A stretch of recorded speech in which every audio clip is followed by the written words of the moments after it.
Hey guys, this is Collin Moshman for CardsChat.com, and today we have the hand quiz, and we're going to do something fun with it. And I have 3 rapid-fire quiz questions from a $5 progressive knockout MTT.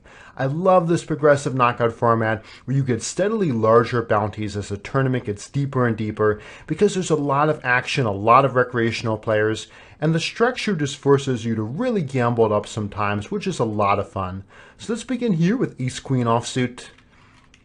And we're going to have a shirt stack go all in.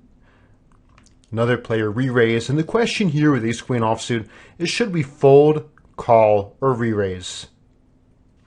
And the correct answer here is going to be to re-raise all in. The player who shoved can of course be in a very wide range because he only has 4 blinds. And this player is also going to be on a wider range than normal because he's trying to isolate the bounty. Not only that, but there's half of our stack sitting in the middle, so there's a great risk-reward ratio on a shove. And so the best way to proceed is just to move all in right here.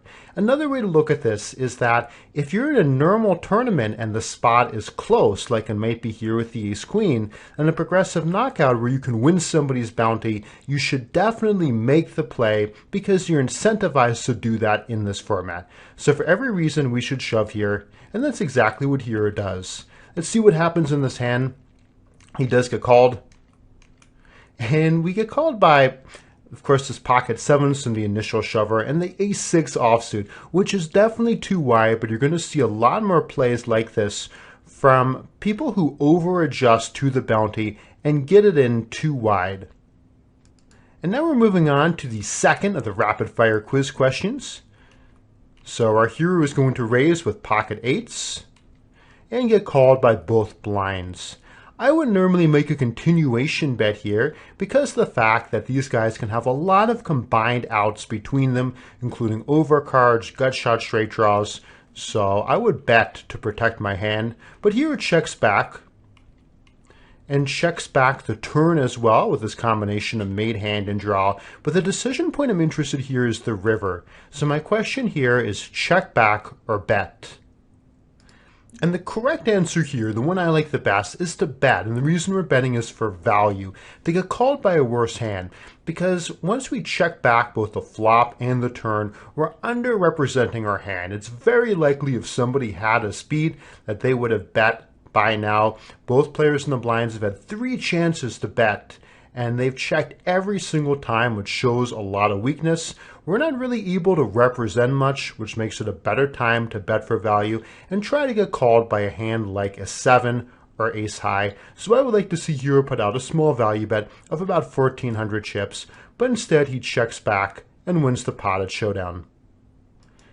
And now the final of the quiz questions will be another pre-flop spot. This is normally too light of a raise. We're here in the low jack, so we have 3 more players who have position on us, and I would normally fold this hand. It is closer in the progressive knockout when you have a short stack because you're happy to get it all in with them, potentially get their bounty, but on balance I would still be folding this hand from this position. As played, we raise, the cutoff calls, the button moves all in, the small blind calls, it gets back to us, and so my question here is fold, call, or re-raise. And the correct answer here, the one I like the best of these, is to go ahead and move all in. And the reason why this is such a nice play is because there's a lot of money in the middle. There's almost 5,000 chips in the middle, which is a big part of our stack. A lot of the time we'll get heads up with the button, and we have the chance to win his bounty when that happens as well. And another thing is that nobody has shown much strength of the cutoff as well as the small blind. The cutoff had a chance to re-raise pre-flop. He didn't do that.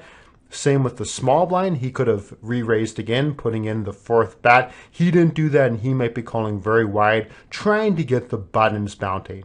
So because nobody has shown all that much strength, and there's so much money in the middle, we can win the button's bounty, the best option here is going to be to re-raise all in. And so we'll look at the run out. And this guy was strong, but on balance, jamming pre-flop will be your best play here. So that's going to end today's hand quiz in the progressive knockout 3-part quiz questions.